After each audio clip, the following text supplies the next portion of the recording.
जब 51,000 से अधिक संपत्तियां, आपने 9 लाख संपत्तियां बढ़ा ली, हिंदुओं की कब्जा कर ली, हिंदुओं के मकान छीन लिए, हिंदुओं के घर छीन लिए, हिंदुओं के मार्केट छीन ली, हिंदुओं के किले छीन लिए, हिंदुओं के खेत छीन लिए, हिंदुओं के सब कुछ छीन लिए, तब उनमें नहीं लगा आप? जब वहाँ को उनको मिल सकती है तो यहाँ पे क्यों नहीं मिल वहाँ सकती? पर हिंदुओं के जो घर थे वो किसको दे दिए गए थे? मुसलमानों को दे दिए गए थे। पाकिस्तान में जो हिंदुस्तान में हिंदू आए थे, बिल्कुल, जो वहाँ से यहाँ आए थे वो प्रॉपर्टी आज मुसलमान की है। 100 करोड़ रुपया दिल्ली सरकार ने हनुमान मंदिर को क्यों नहीं दिया? पुजारियों को तनख्वाह क्यों नहीं दी? पुजारियों को वेतन क्यों नहीं दिया? विपक्ष सवाल उठा रहा है इस पर। पता नहीं उनको क्यों पेट में दर्द हो रहा है, शायद उनका कोई नुकसान हो रहा होगा। उवैसी जी खुद फिलिस्तीन क्यों नहीं गए? क्यों भारत में रह रहे हैं? उवैसी जी फिलिस्तीन की जय बोलते हैं, भारत माता की जय नहीं बोलते, रहते यहाँ हैं। पूरे देश में वक्फ बोर्ड पर हंगामा मचा है, विपक्ष सवाल उठा रहा है, ओवैसी सवाल उठा रही है, लेकिन पाकिस्तान से हिंदुस्तान में आई सीमा क्या कह रही है? सीमा वक्फ बोर्ड को लेकर जो विवाद चल रहा है उस पर क्या कहना है आपका? मैं उस पर एक ही बात कहूँगी, हमारी भारत सरकार जो भी करेगी बहुत अच्छा करेगी। और अगर वक्फ की बात की जाए तो वो सरासर गलत हो रहा है। किसी की प्रॉपर्टी आपके कहने से आपकी कैसे हो सकती है? जो भी भारत सरकार करती है बहुत अच्छा करती है। आज तक हमारे मोदी जी ने जो भी किया अपनी जनता के भले के लिए किया, हित के लिए किया है और आगे भी करती रहेगी। तो ये बहुत अच्छा अगर होता है तो बहुत अच्छा होता है। वक्फ के खिलाफ आवाज़ उठानी चाहिए। जो भी वो कहेंगे ये इनका है, उसमें कोई कुछ भी नहीं कह सकता, वो उनका हो जाएगा, ये तो बहुत ही गलत है। विपक्ष का कहना है कि नहीं, ऐसा नहीं है, किसी की संपत्ति को ऐसे कब्जे में नहीं करते, कोई ना कोई वजह होती है जिसको बताते हैं कि वो हमारी है। तो साबित करो ना आप, साबित करके फिर अपनी करनी चाहिए ना, ऐसे नहीं कह दी तो कह दी। मतलब कानून में ये होना चाहिए कि कम से कम साबित तो करें। साबित करें, हाँ साबित करनी चाहिए, उसके बाद कहो। आपकी तो समझ में जब पाकिस्तान जो लोग गए थे यहाँ से, उनको वहाँ पर कोई घर वर मिला था? सबको आज इतने वहाँ के देखो तो वडेरे सरदार किसको कहते हैं, जिनकी कई बीघे ज़मीनें हैं वहाँ पे सब ठाठ से रह रहे हैं।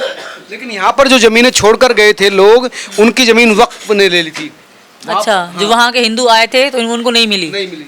तो ये तो गलत है ना। जब वहाँ को उनको मिल सकती है तो यहाँ पे क्यों नहीं मिल वहाँ पर हिंदुओं के जो घर थे वो किसको दे दिए गए थे? मुसलमानों को दे दिए गए थे। पाकिस्तान में जो हिंदुस्तान में हिंदू आए थे, बिल्कुल, जो वहाँ से यहाँ आए थे वो प्रॉपर्टी आज मुसलमान की है। जी, लेकिन हिंदुस्तान में वो वक्त के पास चली गई। तो ये तो गलत है ना। हिंदुस्तान में देखिए हमारी भारत सरकार बहुत अच्छी है। मैं अगेन यही कहूँगी, रिपीट, कि वो जो भी करेगी अच्छा करेगी, अपने जो जनता के लिए ही करेंगे, उनके हित के लिए करेंगे। विपक्ष सवाल उठा रहा है इस पर। पता नहीं उनको क्यों पेट में दर्द हो रहा है, शायद उनका कोई नुकसान हो रहा होगा। जी, लेकिन आप सहमत हैं? मैं बिल्कुल सहमत हूँ। डॉक्टर साहब, एपी सिंह, आप देख रहे हैं वक्त पर हंगामा मचा है पूरे देश में। विपक्ष कह रहा है कि ये मुसलमानों की संपत्ति पर निगाह रख रही है सरकार। नहीं नहीं नहीं, मुसलमानों की संपत्ति को सुरक्षित कर रही है।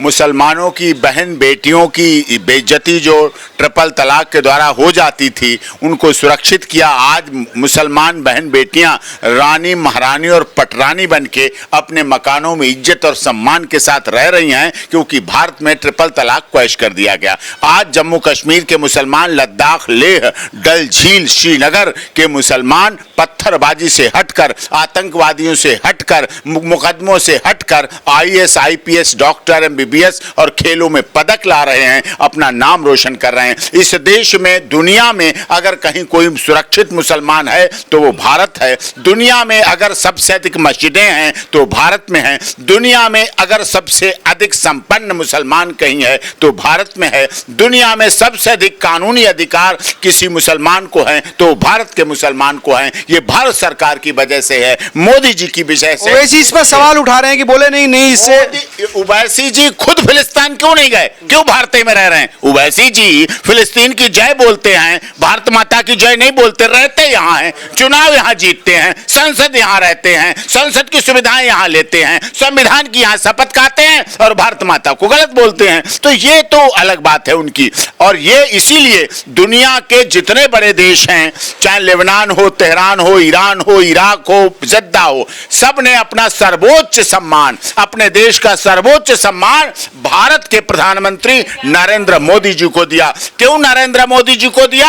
वो सम्मान केवल नरेंद्र मोदी जी का नहीं है, वो सम्मान इस देश के 40 करोड़ लोग, हिंदू, मुसलमान, सिख, ईसाई और जैन, पारसी के लोगों को है। सबको सम्मान है और सबका विकास है। वक्फ बोर्ड में दिक्कत क्या थी? वक्फ बोर्ड में जो बदला, वक्फ बोर्ड में ये दिक्कत थी, 51,000 संपत्तियां आज से 13 साल पहले थी। 51,000 संपत्तियां हमने ठीक है मान लिया, अभी 13 की बात, कोई बहुत पुरानी नहीं बात है, पीछे की बात नहीं कह रहा हूं। और ये अब 13 साल के अंदर अंदर 9 लाख संपत्तियां हो गई हैं। इतनी बड़ी बेईमानी, इतनी बड़ी धड़ल्लेबाजी कहीं नहीं देखी। कैसे हो गई 9 लाख संपत्तियां? क्योंकि जिस पर रख दिया उन्होंने हाथ, न खसरा, न खतौनी, न इंतखाब, न नायब तहसीलदार, न कानून गो, न एडीएम, न एसडीएम, न रजिस्ट्री, न सेल डीड, न म्यूटेशन, न दाखिल खारिज, कुछ की जरूरत नहीं। कागज नहीं, पत्तर नहीं, सबूत नहीं, गवाह नहीं, बयान नहीं, स्टेटमेंट नहीं,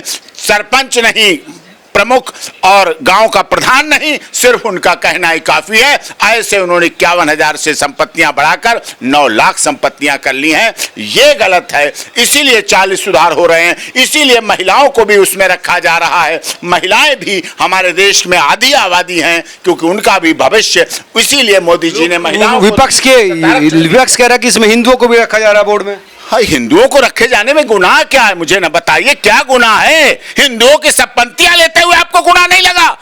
जब 51,000 से अधिक संपत्तियां, आपने 9 लाख संपत्तियां बढ़ा ली, हिंदुओं की कब्जा कर ली, हिंदुओं के मकान छीन लिए, हिंदुओं के घर छीन लिए, हिंदुओं के मार्केट छीन ली, हिंदुओं के किले छीन लिए, हिंदुओं के खेत छीन लिए, हिंदुओं के सब कुछ छीन लिए, तब उनमें नहीं लगा आपको? बुरा नहीं लगा तब? नहीं, बुरा तो लगा है, लेकिन वो विपक्ष तो सवाल उठा रहा ना। तो विपक्ष तो सवाल उठाएगा, क्योंकि विपक्ष तो तुष्टीकरण की राजनीति कर रहा है। विपक्ष तो इस तरह की भाषा का इस्तेमाल कर रहा है। विपक्ष तो सनातन को डेंगू, मलेरिया, HIV, एड्स कह रहा है। वो तो उन्हीं को महत्व का, अपना जाते हैं मंदिर में जेल जाने से पहले और जेल से छूटने के बाद और कहते हैं, और 101 करोड़ रुपया वक्फ दे दिया दिल्ली सरकार ने। जब मंदिर में जाते थे, जब हनुमान मंदिर जाते थे, जब राजघाट जाते थे, तो 100 करोड़ रुपया दिल्ली सरकार ने हनुमान मंदिर को क्यों नहीं दिया? पुजारियों को तनख्वाह क्यों नहीं दी? पुजारियों को वेतन क्यों नहीं दिया? क्यों नहीं दिया गया? क्यों मदरसे के लोगों को दिया जाता है? क्यों मस्जिद के लोगों को दिया जाता है वो तनख्वाह? मंदिरों के पुजारियों को अल्पसंख्यकों को सहायता करती है ना सरकार।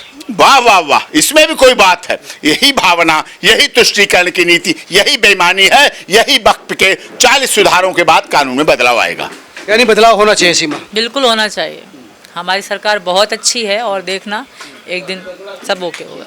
धन्यवाद सीमा, धन्यवाद डॉक्टर YP सिंह। तो इन लोगों का भी कहना कि वक्त में जो सुधार हो रहा है वो वक्त की जरूरत है, जिसको सुधरना बहुत जरूरी है। नहीं तो इसी तरह से संपत्ति कब्जा होती रहेगी और गरीबों के हाथ में रह जाएगा बाबा जी का ठुल्लू। आप तमाम लोग क्या सोचते हैं जरूर बताएं। नमस्कार।